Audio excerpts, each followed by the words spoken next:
पड़ोशी राष्ट्र बांग्लादेश प्रसंग में आज आलोचना करिब भारत। आसतु जानिबा एहार सर्विसेस खबर विषय।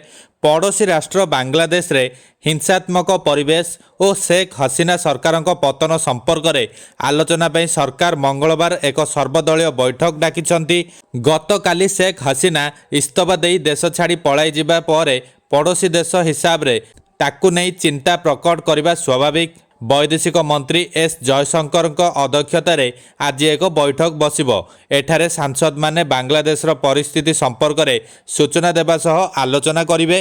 गत संध्यारे दिल्ली ठारे 30 किलोमीटर दूर रे थिबा उत्तर प्रदेश गाजियाबाद रे थिबा हिंदन वायुसेना बेस रे शेख हसीना अवतरण करथिले।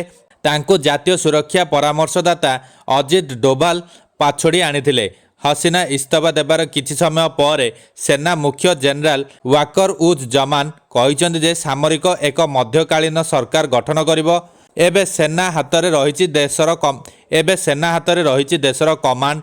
सेठारे सेना अंतरीण सरकार गठन करी देशर परिस्थिति को स्वाभाविक करने को प्रक्रिया आरंभ करिछि। नोबेल विजेता मोहम्मद यूनुस अंतरीण सरकार मुखिया होई पारंती बोली चर्चा आरंभ होउछि। बांग्लादेश सेना मुख्य और राष्ट्रपति देश में अंतरीण सरकार गठन नहीं विचार विमर्श करने सह प्रक्रिया आरंभ करिसेंती।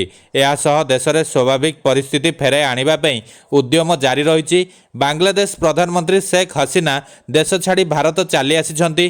परिस्थिति अणायत हेबा परे लुचि पलाइछंती हसीना। तेबे हसीना भारत में केते दिन रहिबे ताहा स्पष्ट होई नाही।